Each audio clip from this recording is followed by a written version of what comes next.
Good morning, नमस्कार। Polynomials बहुपद, ये अध्याय कक्षा 10वीं में गणित विषय के अंतर्गत वर्तमान में पढ़ते हैं। अभी कक्षा 10वीं में है और कक्षा 9वीं में भी बहुपद है, ये दोनों हम पढ़ते हैं। तो ये बहुपद जो प्रश्न लिया है मैंने छत्तीसगढ़ पाठ्य पुस्तक निगम वहाँ किताब से मैंने लिए है। कक्षा 10वीं में वर्तमान में उपलब्ध है, ये कक्षा 10वीं से जारी कर रहे हैं हम। क्या प्रश्न है, यदि बहुपद x² - 16 को बहुपद x - 4 से भाग दिया जाए तो भागफल और शेषफल क्या होंगे। भागफल शेषफल निकालना है। हमारे पास दो बहुपद है, x² - 16 और x - 4। इस बहुपद को इससे भाग देना है। कैसे हल करेंगे इसके लिए? हमारे पास कौन कौन से बहुपद हैं? बहुपद x² - 16 और दूसरा बहुपद कौन सा है?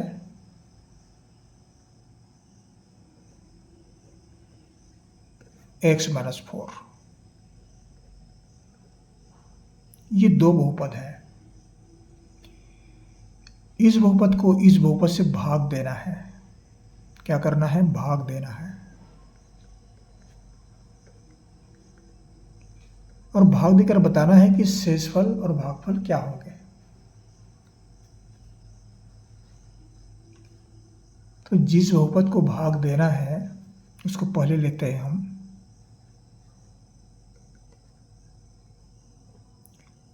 x² - 16, इसका स्वरूप कैसा है?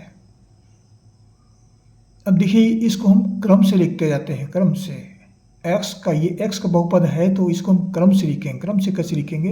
यहाँ पर अधिकतम घात कितना है बहुपद का? 2, फिर 1 घात, फिर 0 घात, इसका घात 0 है। ऐसा क्रम बनाएंगे इसका। बराबर x² धन 0 गुणित x ऋण 16। इस बहुपद को हम इस रूप में लिखे हैं। ये संख्या नहीं था। अगर 0 को x से गुणा करते हैं तो इसका मान 0 होता है, तो इसी रूप में आ गया ये तो 0 है ये। लेकिन यहाँ पर 2 घात, यहाँ पर 1 घात और यहाँ पर 0 घात, x का घात 0 है। यहाँ पर इस रूप में लिखना पड़ेगा, तब भाग दे पाएंगे। भाग देने के लिए क्या करेंगे? यहाँ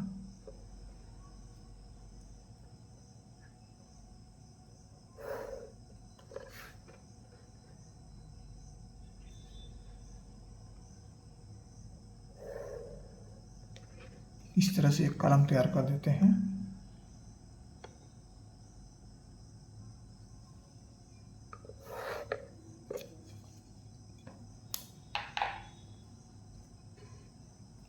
यहाँ पर क्या आएगा? ये भाजक का स्थान है और ये स्थान भागफल का है, भाज्य का है ये,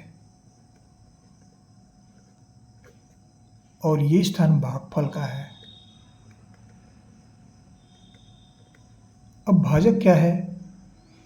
भाजक यहाँ पर है x - 4। ये भाजक है ये।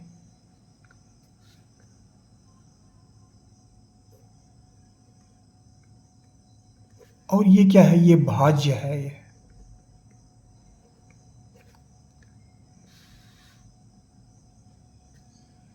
तो भाज्य कौन सा है? x² - 16। ये x² - 16 है, तो इसको हमने इस रूप में लिखा है। तो यहाँ पर हम लिखेंगे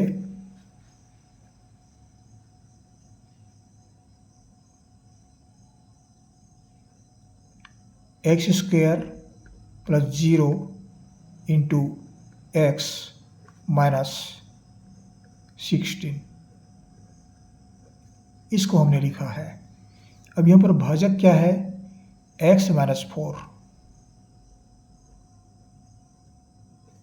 ये भाजक है। अब ये भाजक है तो कैसे भाग देते हैं? इस बहुपद का पहला पद कौन सा है? ये x वर्ग। और इस बहुपद का पहला पद कौन सा है, एक्स। तो इसका पहला पद एक्स वर्ग को एक्स से भाग देंगे। पहला काम करते हैं, एक साथ भाग नहीं दे पाएंगे, तो एक्स स्क्वायर बटा एक्स, पहली राशि को पहली राशि से भाग दे रहे हैं तो ये कट जाता है, इसका मान होता है एक्स इंटू एक्स होता है, ये एक्स स्क्वायर मतलब ये कट जाता है, ये क्या बचा, एक्स बचा, एक्स बचता है। तो यहाँ पर क्या आएगा, एक्स। अब एक्स को एक्स से गुणा करते हैं, एक्स गुणित एक्स कितना होगा, एक्स वर्ग। अब ये एक्स को फिर ऋण 4 से गुणा करते हैं तो ऋण 4x, मतलब एक्स ऋण 4 को हम एक्स से गुणा किए हैं तो हमको मिलेगा एक्स वर्ग ऋण 4x।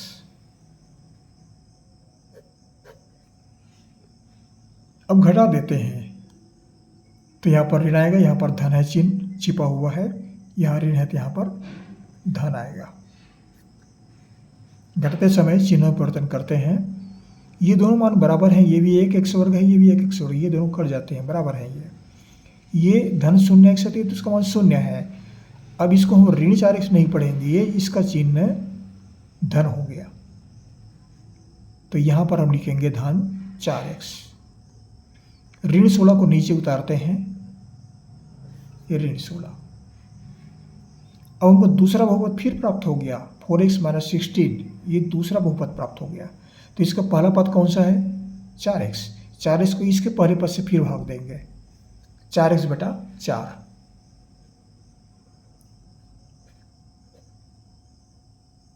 चार एक्स बटा एक्स है ये एक्स से एक्स कट जाता है, कितना बचा, 4।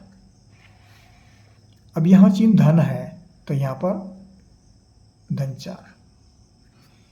अब 4 को x से गुणा करेंगे तो ये हमको मिलता है 4x। धन 4 और ऋण 4 दोनों गुणा करते हैं, धन और ऋण का ऋण, और 4 चौक 16। फिर घटाते हैं तो यहाँ पर चिन्ह धन है तो यहाँ पर ऋण, विपरीत चिन्ह लेंगे ऋण। यहाँ पर ऋण है तो यहाँ पर इसका विपरीत चिन्ह लेंगे धन। अब ये 4x हो गया, इसको हम ऋण 4x पढ़ेंगे, धन 4x नहीं पढ़ेंगे, ऋण 4x हो गया, ये घटा रहे हैं तो ये कट के शून्य हो गया। ये ऋण 16 है और यहाँ भी ऋण 16 है तो इसका चिन्ह अब धन हो गया, क्योंकि घटा रहे हैं यहाँ पर, तो ये दोनों बराबर हो गए, ये दोनों कट जाएंगे और कितना हो गया, शून्य।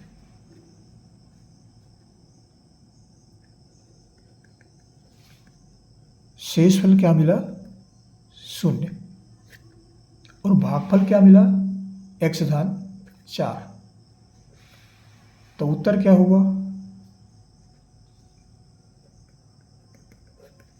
उत्तर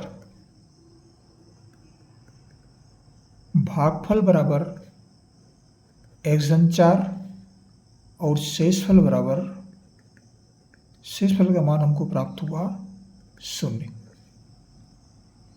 तो हमको ये भागफल और शेषफल दोनों निकालना था, मतलब पूरा पूरा भाग दे रहे हैं तो 0 आ रहा है, भाग जा रहा है ये। इस प्रश्न का उत्तर है भागफल शेषफल, ये दोनों निकालना था। आशा करता हूँ कुछ सदस्य विद्यार्थियों को ये वीडियो पसंद आएगा। जहाँ से पढ़ रहे हैं जरूर कमेंट्स कीजिए कहाँ से पढ़ रहे हैं। हमारे चैनल को सब्सक्राइब करना ना भूलें, सब्सक्राइब अवश्य कर दीजिएगा। एक ही बार करना पड़ता है, लेकिन हम भी बार बार हर वीडियो में बोलना पड़ता है। पता नहीं किस विद्यार्थी को प्राप्त होगा, कौन पढ़ेंगे हमें नहीं मालूम। जरूर पढ़िएगा, आपको हमारी से बहुत बहुत शुभकामनाएं, पढ़ते रहिए। अगले वीडियो में फिर मुलाकात होगी, फिर पढ़ाएंगे। Thank you.